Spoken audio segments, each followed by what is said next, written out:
السلام عليكم ورحمة الله وبركاته.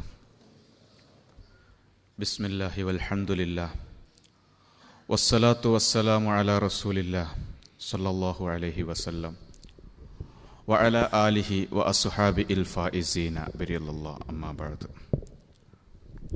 رب اشرح لي صدري ويسر لي أمري واحلل عقدة من لساني يفقهوا قولي وما തൗഫീഖി ഇല്ലാ ബില്ലാഹി അലൈഹി തവക്കൽതു വ ഇലൈഹി ഉനീബ്. ബഹുമാനപ്പെട്ട സയ്യിദന്മാരെ, ഉലമാക്കളെ, സഹോദരങ്ങളെ, സദസ്യരെ, വളരെ മഹത്തായ ഒരു സദസ്സിലാണ് നാം ഒരുമിച്ച് കൂടിയിട്ടുള്ളത്. അള്ളാഹു നമ്മിൽ നിന്ന് ഇത് കബൂലാക്കി തരുമാറാകട്ടെ. നമ്മെയും നമ്മുടെ മാതാപിതാക്കൾ, ഉസ്താദുമാര്, കുടുംബക്കാർ എല്ലാവരെയും നമ്മുടെ മുൻകഴിഞ്ഞ നേതാക്കന്മാരോടൊപ്പം അള്ളാഹു ജന്നാത്തുൻ നഈമിൽ ഒരുമിപ്പിച്ചു തരുമാറാകട്ടെ. പ്രിയപ്പെട്ട സഹോദരങ്ങളെ, നമ്മുടെ മഹത്തായ ആധികാരികമായ സമസ്തയുടെ 90 വർഷം ആഘോഷിക്കുന്ന സമയത്താണ് നാം എല്ലാവരും ഉള്ളത്. നമ്മുടെയൊക്കെ ശരീരം എവിടെയാണെങ്കിലും എങ്ങനെയെങ്കിലും ഒന്ന് നാട്ടിലെത്തിച്ചേരണമെന്ന് ആത്മാർത്ഥമായി ആഗ്രഹിക്കുന്ന ഒരു സമയത്താണ് നാം ഒക്കെയുള്ളത്. അള്ളാഹുവിൻ്റെ ദീന് പടുത്തുയർത്താനും അത് ജനങ്ങൾക്ക് എത്തിച്ചു കൊടുക്കുവാനും സർവോപരി സുന്നത്ത് ജമാഅത്ത് ഉയർത്തിപ്പിടിക്കുവാനും വേണ്ടി രൂപീകരിക്കപ്പെട്ട ഒരു സംഘടന അതിൻ്റെ 90 വർഷമാകുമ്പോൾ ഒരുപാട് നേതാക്കന്മാർ കഷ്ടപ്പെട്ട് വിയർപ്പൊഴുക്കി യാതനകളും വേദനകളും സഹിച്ച് പരിഹാസങ്ങൾ കേട്ട് വളർത്തുണ്ടാക്കിയ മഹത്തായ സംഘടന. അല്ലാഹു അവരുടെ ഒക്കെ ദറജ വർദ്ധിപ്പിച്ചു കൊടുക്കുമാറാകട്ടെ. ഇന്നുള്ള ചെറുശ്ശേരി ഉസ്താദ് അടക്കമുള്ള എല്ലാവർക്കും അള്ളാഹു ആഫിയത്ത് നൽകുമാറാകട്ടെ. പ്രിയപ്പെട്ട സഹോദരങ്ങളെ, എല്ലാവർക്കും അറിയാം സമസ്തയുടെ മഹത്വവും അതിലുള്ള പണ്ഡിതന്മാരെ പറ്റിയിട്ടും. എത്രത്തോളം മുജാഹിദുകൾ വരെ ഒരിക്കൽ പറഞ്ഞു, തഹ്കീഖുള്ള ആലിമീങ്ങൾ സമസ്തയിലാണുള്ളത്, വറഉള്ള ആലിമീങ്ങളും സമസ്തയിലാണുള്ളത്. അള്ളാഹു അവരെ കൊണ്ട് പറയിപ്പിച്ചതാ, അല്ലെങ്കിൽ ഓൽക്കത് പറയേണ്ട ആവശ്യം എന്താ? അവർക്കത് പറയേണ്ട യാതൊരു ആവശ്യവുമില്ല. പക്ഷേ അള്ളാഹു അവരുടെ നാവിലൂടെ അത് പറയിപ്പിച്ചതാ. അപ്പോൾ ആ ഒരു മഹത്തായ പണ്ഡിതന്മാരുടെ നേതൃത്വത്തിൽ നമ്മൾ ഒരുമിച്ച് കൂടുക എന്നതാണ് നമ്മുടെ ഏറ്റവും വലിയ ഭാഗ്യം. അള്ളാഹു അത് നിലനിർത്തി തരുമാറാകട്ടെ. വർഷങ്ങൾക്ക് മുമ്പ് ചെറിയൊരു അനുഭവം പറയാം. ബഹുമാന്യനായ ഹൈദർ അലി ശിഹാബ് തങ്ങൾ, മുജാഹിദ് നേതാവായ മലപ്പുറം ജില്ലയിലെ AP അബ്ദുൽ ഖാദർ മൗലവി മരണപ്പെട്ടപ്പോൾ അവിടെ സന്ദർശിച്ചത് വലിയ വിവാദമായി. അത് വിവാദമായത് അതുകൊണ്ടല്ല, വേറെ നേതാവ് മരിച്ചപ്പോൾ അവിടെ എത്താത്തതാണ് പ്രശ്നം. അത് ഇങ്ങോട്ട് ആ ദേശം മുഴുവനായിട്ട് ഇവിടെ കൊണ്ടുപോയി കൊട്ടി. അങ്ങനെ ഹൈദർ അലി ശിഹാബ് തങ്ങളെ പറ്റിയും മുബ്തദിഇനോടുള്ള ഈ മയ്യത്ത് നിസ്കാരമടക്കമുള്ളതും വിഷയമായപ്പോൾ അന്നാണ് പൊതുപ്രവർത്തന മേഖലയിൽ വരാത്ത പാവപ്പെട്ട എനിക്ക് വരേണ്ടി വന്നത്. അത് ഒരു സയ്യിദിനെ പറയാൻ തുടങ്ങിയപ്പോൾ ഞാൻ പറഞ്ഞു, ലോകം കണ്ട ഏറ്റവും വലിയ മുബ്തദി ആണ് ആര്? ഇബ്നു തൈമിയ്യ. അതിലും വലിയൊരു മുബ്തദി ഇല്ലല്ലോ. വലഖദ് കഫറഹു കസീറും മിനൽ ഉലമാ, ധാരാളം പണ്ഡിതന്മാർ അദ്ദേഹം കാഫിറാണ് എന്ന് പ്രഖ്യാപിച്ചു ഇബ്നു ഹജറുൽ ഹൈതമി റളിയല്ലാഹു അൻഹു. ഇബ്നു തൈമിയ്യ അബ്ദുൻ ഖദലഹുല്ലാഹു വ അലല്ലഹു വ അഅമാഹു വ അബ്കമഹു. അലല്ലഹുല്ലാഹു അലാ ഇൽമിൻ, ഇൽമ് കൊടുത്ത് അള്ളാഹു പഴപ്പിച്ച ആളാണ് ഇബ്നു തൈമിയ്യ എന്ന് ഇമാമിങ്ങൾ. ഇൽമ് കൊടുത്താലും ചില ആൾക്കാർ പഴക്കും. അങ്ങനെയും ചില ആളുകളുണ്ട്. കുറച്ച് ഇൽമ് അള്ളാഹ് നല്ലോണം കൊടുക്കുമ്പോൾ അള്ളാഹുവിൻ്റെ സൂഫിയാക്കളെ എതിർക്കുക, ഔലിയാക്കളെ എതിർക്കുക, എല്ലാരും കള്ളന്മാരാക്കുക, അങ്ങനെയും ചില ആളുകൾ. അലല്ലഹുല്ലാഹു അലാ ഇൽമിൻ, ഇൽമ് കൊടുത്ത് അല്ലാഹു തആല പഴപ്പിച്ചു എന്ന് ഇബ്നു തൈമിയയെ പറ്റി മഹാനായ ഇബ്നു ഹജറുൽ ഹൈത്തമി റളിയല്ലാഹു അൻഹു എഴുതുന്നു. പലരും അദ്ദേഹം കാഫിറാണ് എന്നും പറയുന്നു. അങ്ങനത്തെ ലോകം കണ്ട ഏറ്റവും വലിയ മുബ്തദി ആണ് ഇബ്നു തൈമിയ. ഈ ഇബ്നു തൈമിയയുടെ ജനാസയിൽ പങ്കെടുത്ത മഹാന്മാര് നോക്കുമ്പോൾ മഹാനായ ഇമാം അദ്റഈ റളിയല്ലാഹു അൻഹു ഷാഫി മദ്ഹബിലെ പ്രമുഖ നേതാവാണ്. ഇമാം ഫസാരി ഫതുഹുൽ മുഈന്റെ ആമുഖത്തിൽ പരിചയപ്പെടുത്തിയ ഇമാമാണ്. അദ്ദേഹം ഇബ്നു തൈമിയ മരിച്ചപ്പോൾ അവിടെ എത്തി. ഞാൻ പറയുന്നത് മുബ്തദിഇനെ വെള്ളപൂശാനല്ല, പക്ഷെ ചില സാഹചര്യങ്ങൾ അങ്ങനെ ഉണ്ടായിട്ടുണ്ട്. നമ്മുടെ ചരിത്രത്തിൽ ഇമാമിങ്ങൾ അങ്ങനെ ചെയ്തിട്ടുണ്ട്. അതുകൊണ്ട് നിങ്ങൾ കുതിര കയറുന്നതിൻ്റെ മുമ്പ് ആദ്യം ഇത്തരം ഇമാമിങ്ങൾ പോയതിനെപ്പറ്റി നിങ്ങൾ അഭിപ്രായം പറയണമെന്ന് എനിക്ക് പറയേണ്ടി വന്ന്. അപ്പോഴാണ് പിന്നെ ആകെ ബഹളും പ്രശ്നങ്ങളും ഒക്കെയായി. ആയപ്പോൾ നേരെ വരുന്നത് ചില മലയാളത്തിൽ ഇറങ്ങിയ ചില ഫത്വകളുമായിട്ടാണ്. അപ്പോൾ ആ ഫത്വകളെ പറ്റി നേരത്തെ നമ്മുടെ ഉസ്താദുമാർ ചിലർ പറഞ്ഞു തന്നിട്ടുണ്ടായിരുന്നു. അത് മുഴുവനും നല്ലൊരു ഭാഗം അതിലൂടെ ജനങ്ങൾക്ക് മനസ്സിലാക്കി കൊടുക്കാൻ കഴിഞ്ഞു.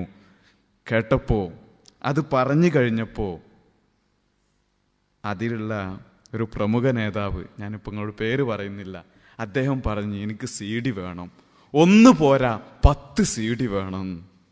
അതെന്തിനാ നിങ്ങൾക്ക് 10 CD എന്ന് വെച്ച്? 1 ഉസ്താദിന് കൊടുക്കണം, പിന്നെ വേറെ ഇങ്ങനെ കുറച്ച് ആൾക്കാർക്കൊക്കെ കൊടുക്കണം. പിന്നെ കുറച്ച് കഴിഞ്ഞേക്ക് ഞാൻ ചോദിച്ചു, ഉസ്താദ് കേട്ടുക്കണു? ആ ഉസ്താദ് കേട്ട്, ഉസ്താദ് ഒന്ന് എന്ന് പറഞ്ഞിട്ടുണ്ട്. ഇരിക്കട്ടെ സഹോദരങ്ങള്, കേരളത്തിൽ 2 പ്രസ്ഥാനങ്ങൾ ഇനി വളരാൻ പോകുന്നില്ല. ഒന്ന് മുജാഹിദ് ഒരിക്കലും ഇനി വളരൂല. അത് ജിന്ന് ബാധയിൽ കൂടിയിരിക്കുകയാണ്. ജിന്ന് വന്ന് യാ ഇബാദല്ലാഹി അഈനൂനി എന്നുള്ള ഹദീസും വന്നതോടുകൂടെ കേരള മുജാഹിദിന്റെ വളർച്ച നിലച്ചു. ഇനി ഒരിക്കലും ഒരു സ്റ്റെപ്പ് അങ്ങോട്ട് പോകാൻ കേരളത്തിലെ മുജാഹിദിന് കഴിയൂല. ജിന്നാണ് പെരും പ്രശ്നം. മറ്റൊരു വിഭാഗം സമസ്തയുടെ മറുഭാഗത്തുള്ളവരാ, അവരും വളരൂല.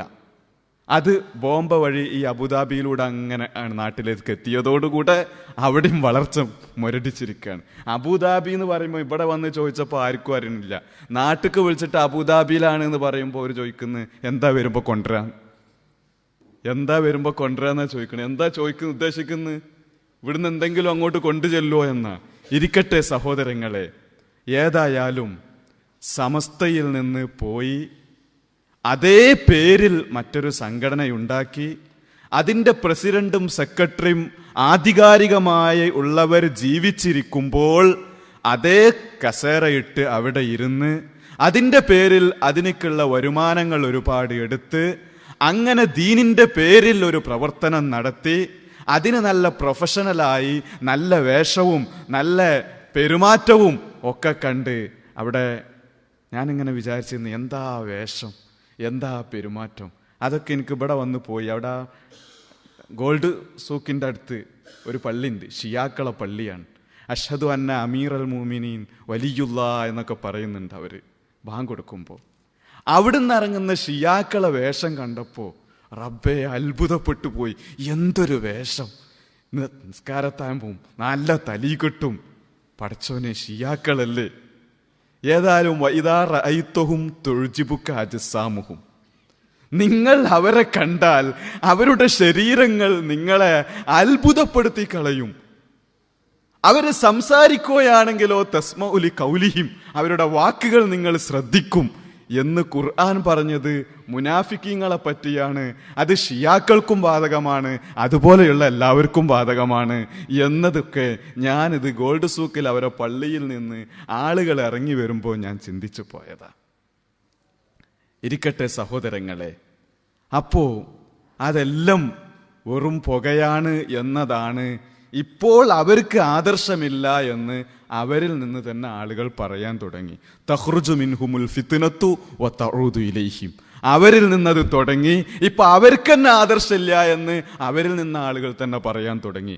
ആദർശം വിട്ട് ഇപ്പൊ ആംബുലൻസിലാണ്, ഇപ്പൊ വീൽ ചെയറിലാണ്, ഇപ്പൊ ഹോസ്പിറ്റലിലാണ്. എന്തൊരു സംഘടനയായിപ്പോയി. അപ്പൊ നേതൃത്വം അവരോട് പറയുന്നു, നിങ്ങൾ എന്തിനു മക്കളെ ഇങ്ങനെ പറയുന്നു? ഞങ്ങൾ ഉസ്താദുമാര് പറഞ്ഞത് കേട്ടാ പോരെ. അപ്പൊ അവരെന്നെ തിരിച്ചു ചോദിക്കുന്നത്, അത് നിങ്ങൾക്ക് 89 ഓർമ്മ ഉണ്ടായിരുന്നില്ലേ? ഇതാണ് അവസ്ഥ. ഇനിയിപ്പോ സമസ്തയിലെ പണ്ഡിതന്മാരും പ്രഭാഷകർക്കൊന്നും കൂടുതൽ പണിയില്ല. പണിയുണ്ടോ? ഇല്ല. ആ പണിയൊക്കെ അവരെന്നെ എടുത്തുകൊണ്ടിരിക്കുന്നു. 50-60 പരിപാടികൾ ഇപ്പൊ കഴിഞ്ഞ്. എവിടുന്നാണ് ഇതിന്റെ പൈസ? ആരാണ് ഇതിന്റെ ഓർഗനൈസർ? ഇതാണ് ആർക്കും അറിയാത്ത കേസ്. ലോറി എടുത്തുകൊണ്ട് വരുന്നു. ലോറി തന്നെയാണ് സ്റ്റേജ്, അയിത്തന്നുണ്ട് മൈക്ക്, അയിത്തന്നുണ്ട് LCD. പെട്ടെന്ന് എല്ലാം ഞൊട്ടിയിടയിൽ തീർന്ന്. നമ്മളെ എടയൂരിലും വന്നില്ല തങ്ങള്? എടയൂരിലും വന്ന്. ആരാണ് സംഘടിപ്പിക്കുന്നത്? എവിടുന്നാണ് ഇതിന്റെ റിസോഴ്സ്? ഈ സോഴ്സ് ഒന്നും ആർക്കും അറിയുന്നില്ല. എന്നിട്ട് ആരെ പറയുന്നത്? നിങ്ങൾക്ക് ആദർശമില്ല, നിങ്ങൾ സുന്നത്തി ജമാഅത്ത് വിട്ടിട്ടുണ്ട്, നിങ്ങൾ നബിത്തങ്ങൾക്ക് നയലുണ്ട് എന്ന് പറയുന്നു, നിങ്ങൾ മുഅ്ജിസത്തിനെ നിഷേധിക്കുന്നു, ആദർശം വിട്ട് നിങ്ങൾ ബിദ്അത്ത് നവബിദ്അകളായിക്കൊണ്ടിരിക്കുകയാണ് എന്ന് അവരോട് പറയുന്നു. അപ്പൊ നേതൃത്വം എല്ലാവരെയും വെല്ലുവിളിക്കുന്ന, എല്ലാവർക്കും മറുപടി പറയുന്ന നേതൃത്വം മൗനത്തിലാണ്, പ്രതിരോധത്തിലാണ്. അങ്ങനത്തെ വല്ലാത്തൊരു ദയനീയമായ അവസ്ഥ. അഥവാ ഓൾക്ക് പറയുന്ന റൂമിൽ വിളിച്ചിട്ട് നിങ്ങൾക്ക് ഉസ്താദ്മാര് പറഞ്ഞത് കേട്ടൂടെ എന്ന് ചോദിച്ചാൽ അപ്പൊ ഇവർ തിരിച്ചു ചോദിക്കണം, എന്താ 89 ഓർമ്മയില്ലേ? ഈ ഒരവസ്ഥയിലേക്ക് കാര്യങ്ങൾ പോയിരിക്കുകയാണ്. ഇതൊക്കെ നമ്മുടെ ഉലമാഇന്റെ കണ്ണീര്, അവരുടെ ദുആ, അവർ സഹിച്ച ത്യാഗങ്ങൾ, ഇതിന് അള്ളാഹു കൊടുക്കുന്ന, അല്ലെങ്കിൽ എന്തുണ്ടായിരുന്നു? ഇവിടെ സുന്നത്തി ജമാഅത്ത് പഠിച്ചത് ആരെടുത്തുന്ന ജനങ്ങൾ സുന്നത്തി ജമാഅത്ത് പഠിച്ചത്? മഹാനായ ഇK ഉസ്താദിന്റെ അടുത്തുനിന്ന്. അവർക്ക് സുന്നി പോരാ എന്ന് പറയുമ്പോൾ പിന്നെ അവരെ കുട്ടികൾ ഓലെപ്പറ്റി പറയില്ലേ, നിങ്ങൾക്കും സുന്നി പോരാ? ആ ഒരവസ്ഥ ഉണ്ടായത്. ഏതായാലും ഞാൻ നീട്ടിക്കൊണ്ടു പോകുന്നില്ല സഹോദരങ്ങളെ. അള്ളാഹു പൊരുത്തപ്പെട്ട ഒരു പ്രവർത്തനം, അതാണ് സമസ്ത ഇവിടെ നടത്തിക്കൊണ്ടിരിക്കുന്നത്. ഇവിടെ പ്രശ്നങ്ങളില്ല, ഇവിടെ വിവാദങ്ങളില്ല. ഇവിടുത്തെ ഉലമാ പാവങ്ങളാണ്, സുഹൃദിന്റെ ആളുകളാണ്, ഇഖ്ലാസ് ഉള്ളവരാണ്, തഖ്വയുള്ളവരാണ്. എങ്ങനെയെങ്കിലും പോളിഷോ അല്ലെങ്കിൽ ഫോർമാലിറ്റീസോ അതൊന്നും പരിചയമില്ലാത്തവരാണ് ഇവിടുത്തെ ആലിമീങ്ങൾ. അള്ളാഹു അവർക്കൊക്കെ ദീർഘായുസ്സും ആഫിയത്തും നൽകുമാറാകട്ടെ. അവരുടെ തഹ്തിലായി ജീവിക്കാനുള്ള സൗഭാഗ്യം നമുക്കെല്ലാവർക്കും നൽകുമാറാകട്ടെ. വ ആഖിറു ദഅ്വാനാ അൽഹംദുലില്ലാഹി റബ്ബിൽ ആലമീൻ. അസ്സലാമു അലൈക്കും.